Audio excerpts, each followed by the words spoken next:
Vazhdojmë tani me përgatitjen. Fillimisht në njën më të madhe dhe më të thellë do të shtojmë vezë. Në total do të përdorim 4 vezë, por sigurohuni që vezët t'i keni në ambient të dhome.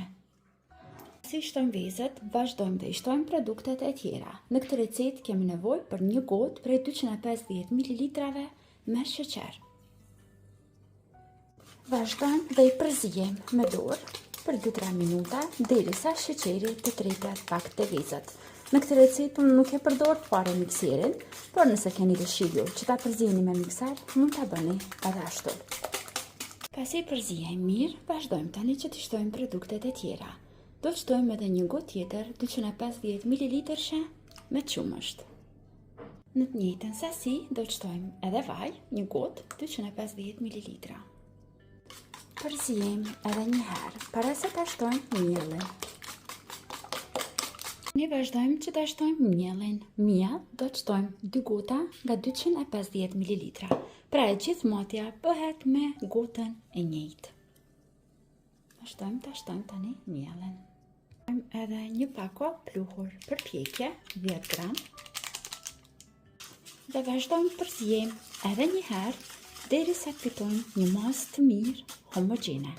Pastaj brumin do ta ndajmë në 2 pjesë të barabarta.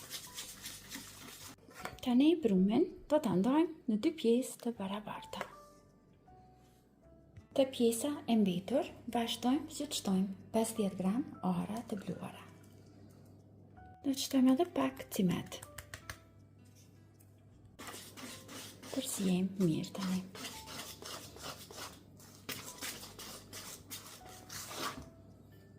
Dhe unë sot ëmbëlsirën vendosa që ta pjek në një tepsi në kallëp me formë, por ju lirisht mund ta pjekni edhe në një tepsi rrëmbullake. Vazhdojmë tani që këtu ta shtojmë pjesën e parë me ara. Një sekret që rindat mos na përzihen dhe kekut na del me 3 ngjyra. Në ndërmjet do të shtojmë kakao. E mbulojmë tër pjesën poshtë me kakao.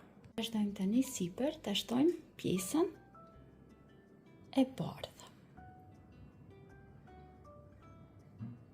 Dhe tani keku është i gatshëm për në furrë. Fura është e parangruhur në 180 gradë dhe ashtu në temperaturë mesatare do ta pjekim dal nga dal diku prafërsisht 35 deri në 40 minuta, derisa të sigurohemi që keku është pjekur mirë. Pas dikon 35 minutave, keku është pjekur. Lejojmë tani që të ftofet 5 minuta tjera dhe vazhdojmë që ta rrotullojmë dhe ta largojmë nga tepsia. Dhe të dashur miq, kekun sapo e largova nga tepsia dhe po e vrini se sa bukur e ka ruajtur formën. Tani vazhdojmë që ta shërbejmë dhe ta prim copsa më të vogla. Shpresoj që do ta provoni edhe ju këtë recetë të këtij keku të mrekullueshëm, si në pamje, ashtu edhe në shije. Deri në video recetat e radhës, mbeteni të përshëndetur nga unë.